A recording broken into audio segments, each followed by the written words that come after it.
above.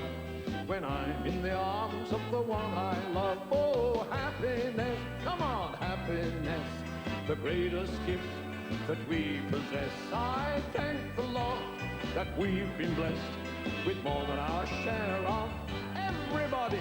Happiness, oh, happiness, is the greatest gift that we possess. I thank the Lord that I've been blessed with more than my share of happiness. I've got more than our share of happiness.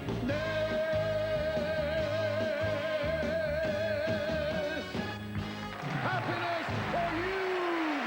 Happiness for you!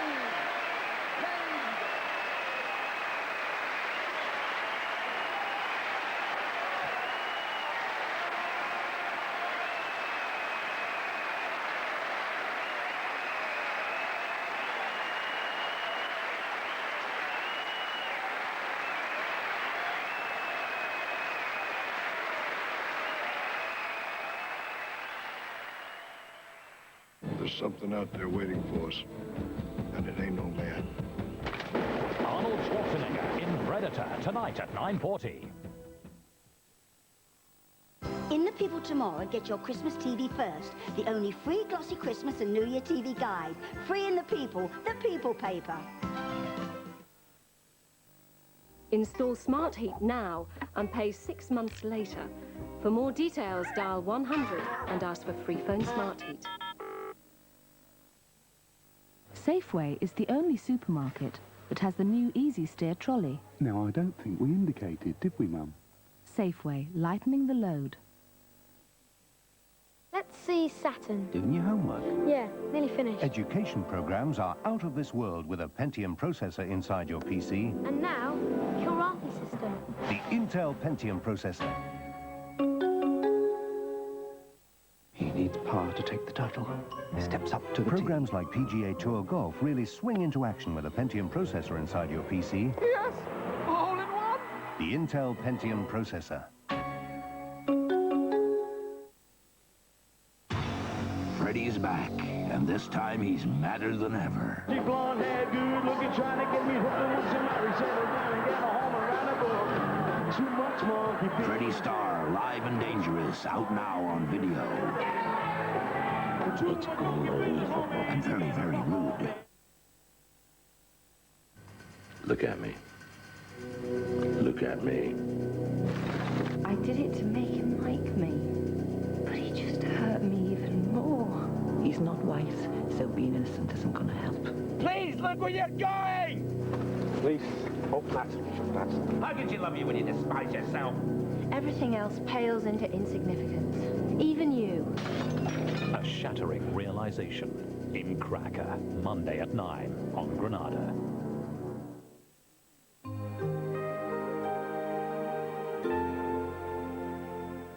This is Granada with the news and sport now from ITN.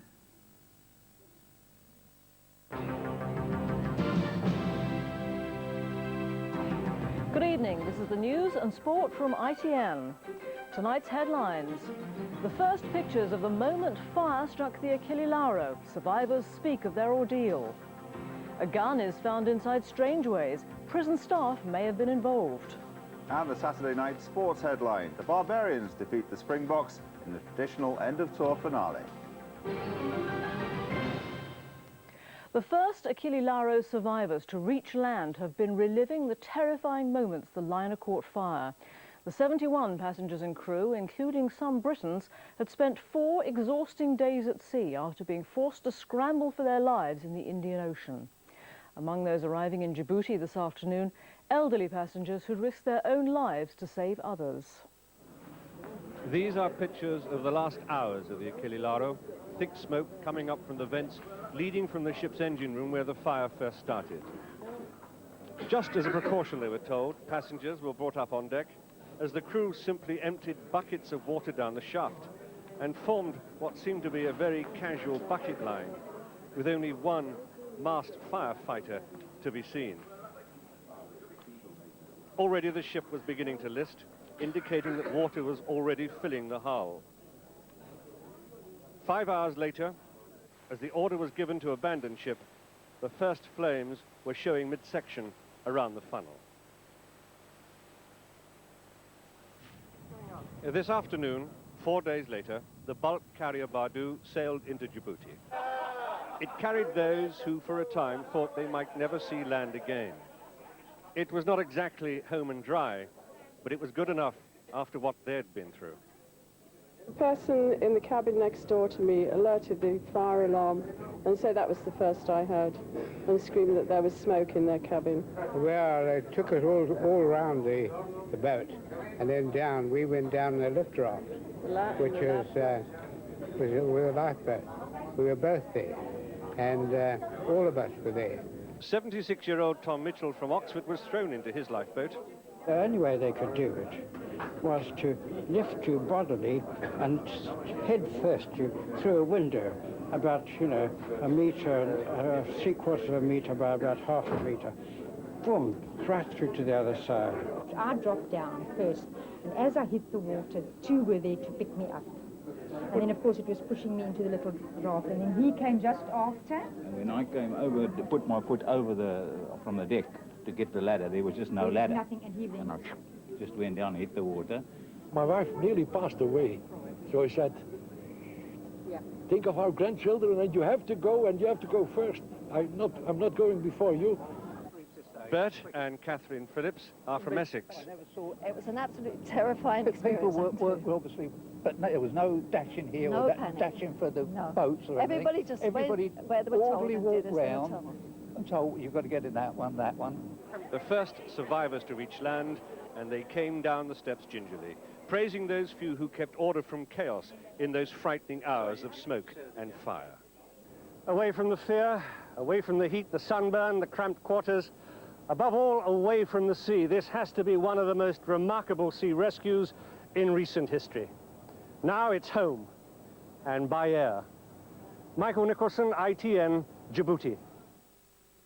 The vast majority of survivors are still on board rescue ships in the Indian Ocean.